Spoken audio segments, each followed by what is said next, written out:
Hello, everybody. Welcome to a car edition of the WrestleCast here on my YouTube channel. I'm Skylar. Let's talk some wrestling. Extreme Rules was Sunday, and I watched it on Monday. So I couldn't watch it the night of, and currently now it is Friday.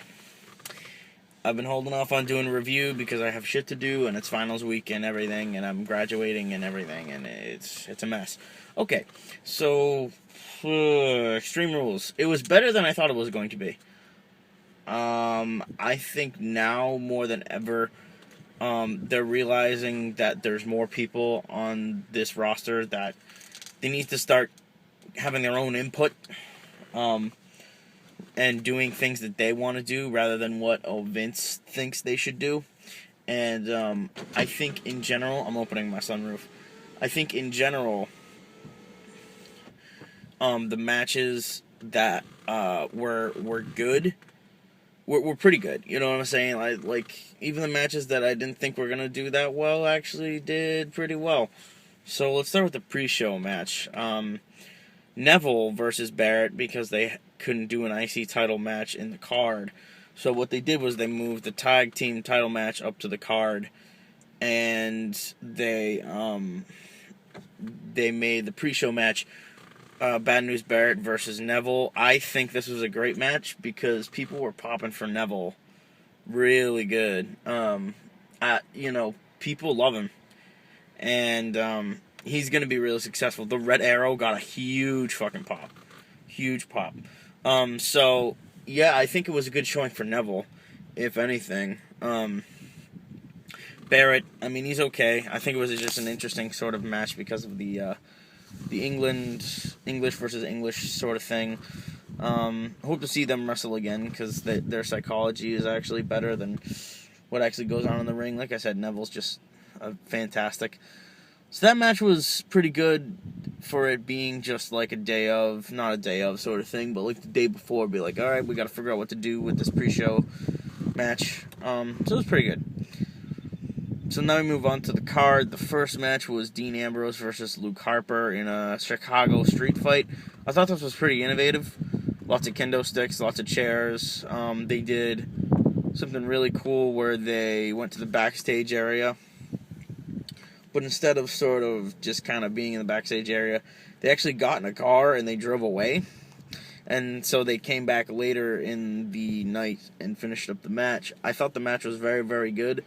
Dean Ambrose needed the win, and the right guy won. So, yeah, I think those two guys are crazy, and they love putting their bodies on the line.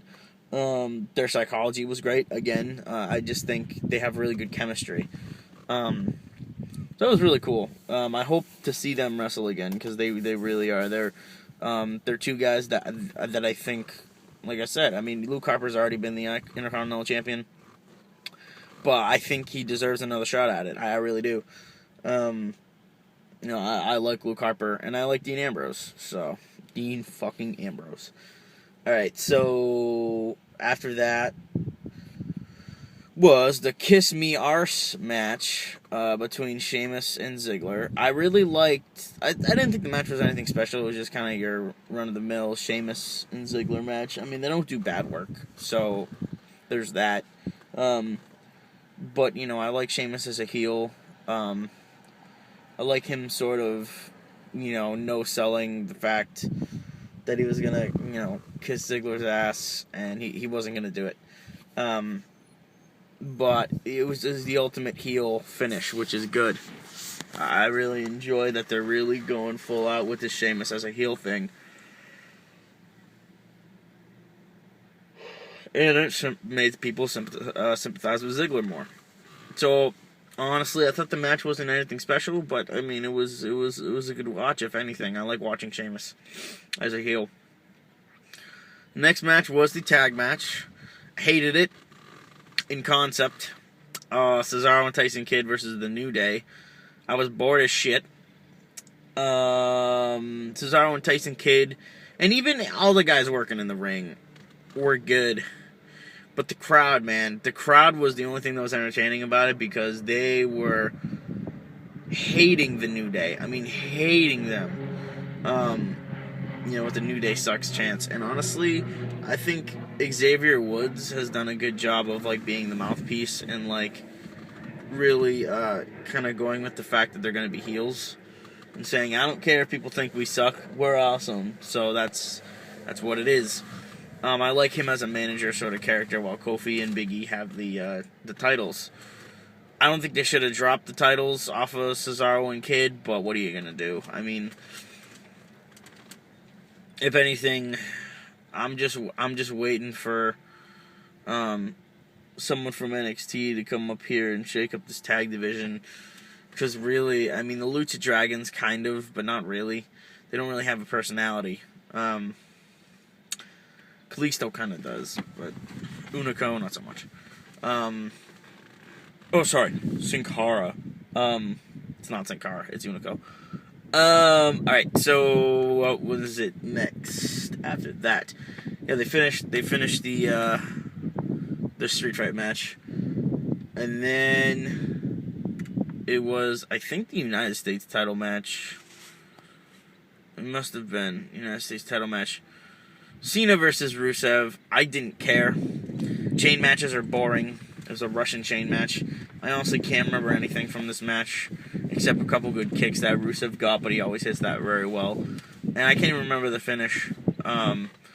Cena, they were both hitting 3 turnbuckles, and then the momentum was stopped, so the light should have gone off, but they didn't.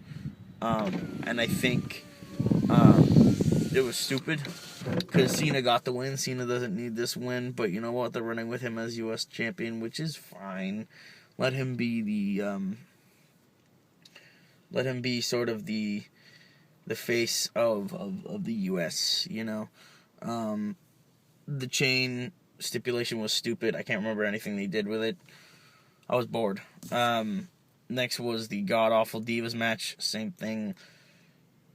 Pretty bad. I mean, this Divas division is so, like, not fun to watch. You know what I'm saying? It's just, like, they really do, like, they never do anything that really excites me, you know? And it's like, they really need to step it up with people. Get the title off of Nikki Bella. They're stupid. Like, the Bellas are literally dumb, and I wanted to punch Brie right in the vag because how much she was screaming, come on, Nikki, come on, Nikki. Hey, shut the fuck up, Brie. Just shut up.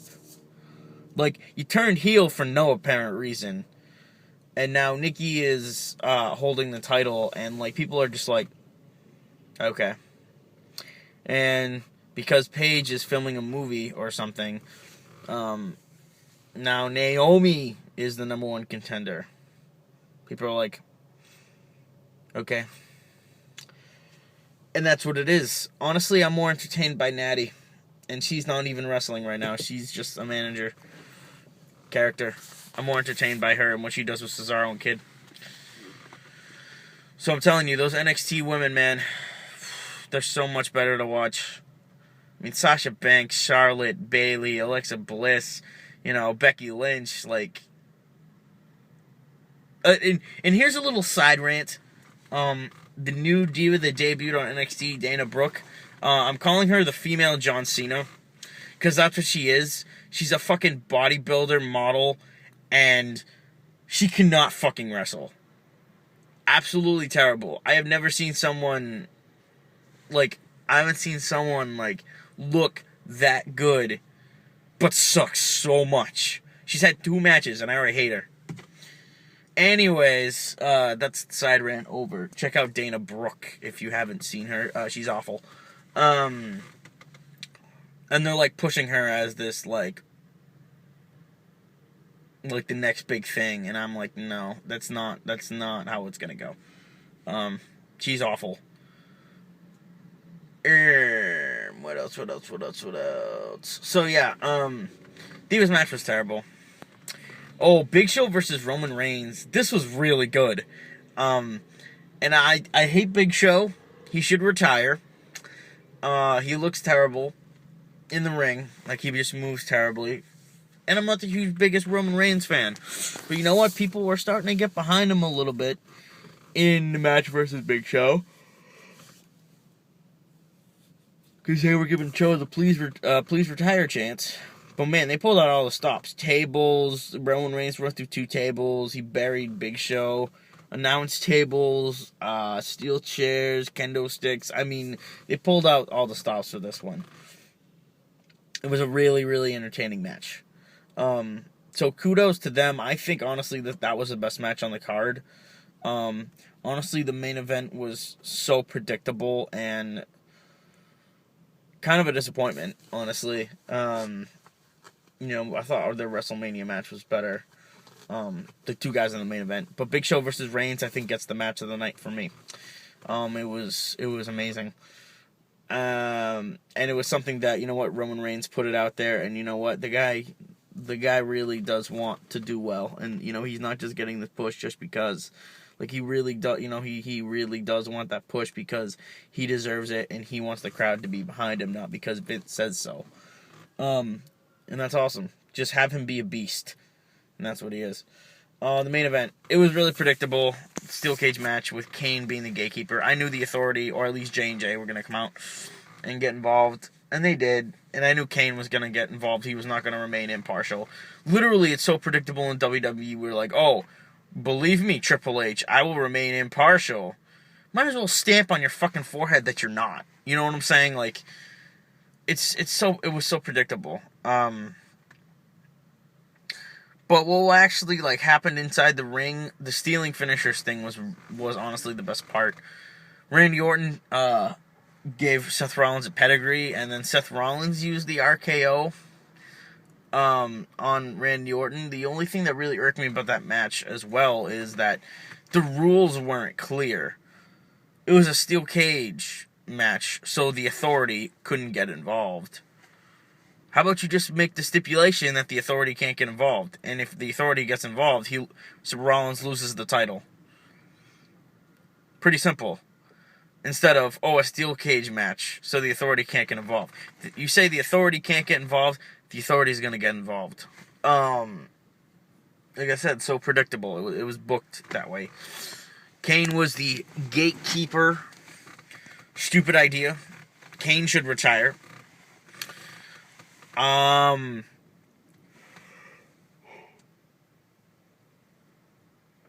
So Rollins used the RKO on Randy Orton, and it's going to be debated whether this was okay or not, because the rule was the RKO is banned.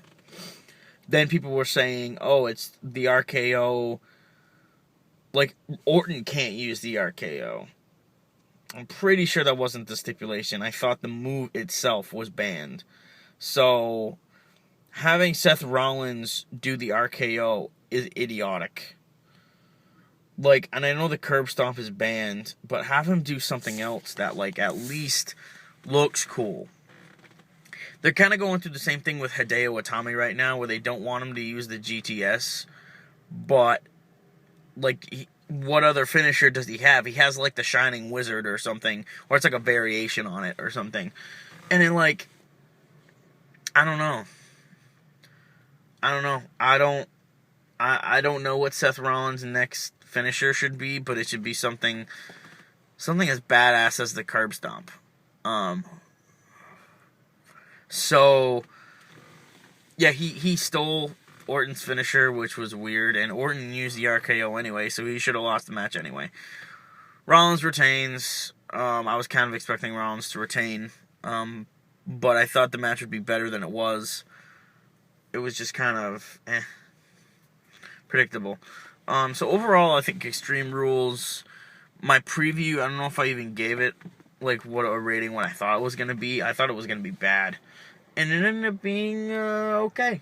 It ended up being, I think it ended up being a solid 5.5 out of 10, which is barely above meh, but at least it was not, like I said, a Big Show versus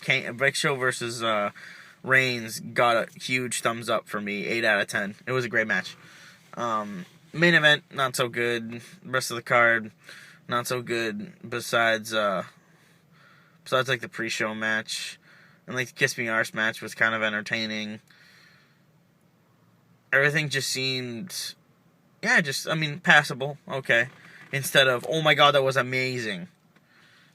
So, thanks for tuning in for another review. Preview for Payback should be up in like 2 weeks because the pay-per-view is like 3 weeks away. So, we'll see what happens. Apparently, there's some big matches set for Payback and whatever. I'll keep an eye on that. And thank you for watching, and I'll see you in the next one.